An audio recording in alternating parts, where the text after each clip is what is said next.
You're in a meeting. Someone asks for ideas. You have one, a good one.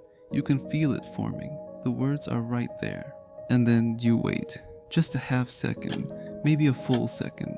Long enough for someone else to speak first. You nod along. You think, I was going to say that. And the strange part, you're not shy, you're not unprepared. You knew exactly what to say. So why didn't you say it? What just happened in that moment isn't a confidence problem. It's not shyness, it's not laziness.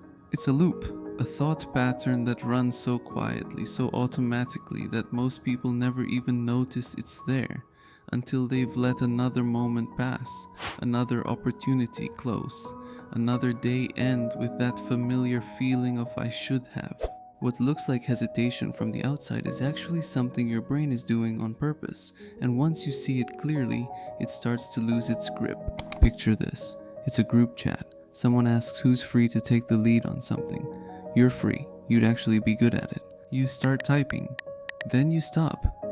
You think, what if I can't follow through? What if they expect more than I can give? Let me just think this through a bit more first. You close the app. Nobody responds for 10 minutes. Someone else volunteers. You tell yourself, that's fine, next time. Here's what actually happened neurologically in that moment. Your brain detected a gap. The gap between where you are and where the action would take you. And instead of closing that gap with movement, it tried to close it with more thinking. The brain's intention is protective. It's trying to make sure you don't fail, don't look incompetent, don't commit to something you can't deliver. But thinking is slow, action windows are fast, and by the time your brain finishes running its checks, the moment is already gone. That's the first cost, lost timing, not lost ability, lost timing. Micro shift. 1. The next time you feel that pull to think it through a bit more, notice it. That feeling is the signal, not to think more but to act on the version you already have. Send the first draft, type the first word, say the incomplete thought. The refinement happens after, not before. Here's what makes this loop so hard to break. It feels productive. You're not scrolling, you're not avoiding, you're thinking, you're preparing, you're being responsible. You're making sure you say the right thing, do the right thing, show up as the right version of yourself. But consider what's actually happening. You replay the conversation before it happens. You run through every possible response they might give. You anticipate every way it could go wrong. You script the ideal version of yourself saying the ideal thing at the ideal moment. And then the real moment arrives. Messier, faster, less scripted than anything you rehearsed. And you freeze again.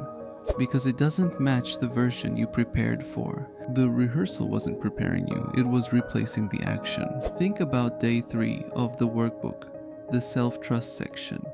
It asks, what is something you often tell yourself you'll do, but don't? Most people who answer that question honestly aren't describing laziness. They're describing this, a long history of preparing to act instead of acting. And every time that happens, a small withdrawal is made from your account of self-trust. Not dramatically, just quietly. I said I'd do it, I didn't. Over time, you stop trusting yourself. Not because you're unreliable to others, but because you've proven to yourself that thinking comes before doing. Every single time. Microshift, nerd 2. Give yourself a 3-second decision window. When the opportunity appears, whether it's speaking up, sending the message, starting the task, count to 3, then move. Not because readiness doesn't matter, but because you're already more ready than your brain is willing to admit. Here's where it gets more honest. For most overthinkers, the loop isn't really about preparation, it's about identity. There's a version of you that has standards, that does things well, that doesn't make mistakes in public, doesn't contribute something half-formed, doesn't show up before they're fully ready. And that version of you is actually quite protective. It keeps you from embarrassment, it keeps you from failure, it keeps you from being seen as less than what you know you're capable of. The problem is that version also never acts, because acting means being seen, and being seen means being evaluated. And being evaluated before you're perfect means potentially being found to be not enough yet. So instead of risking that, you stay in the loop. You think more, you prepare more, you tell yourself, soon, when it's right, when I'm ready. Overthinking in this moment isn't blocking your identity, it is your identity. It's how you protect the image of the person you believe yourself to be. And that's why simple advice like just do it never lands. Because the loop isn't irrational, it makes complete sense given what you're trying to protect. The shift isn't to stop protecting yourself, it's to stop confusing certainty with readiness. Let's reposition something. Overthinking is not your enemy. It's actually a tool, a highly developed one. The ability to anticipate, to consider consequences, to process deeply before acting, that's not a flaw. For many introverts, it's a genuine cognitive strength. The problem is when it's deployed. Thinking before action? Useful. Thinking instead of action? That's where it costs you.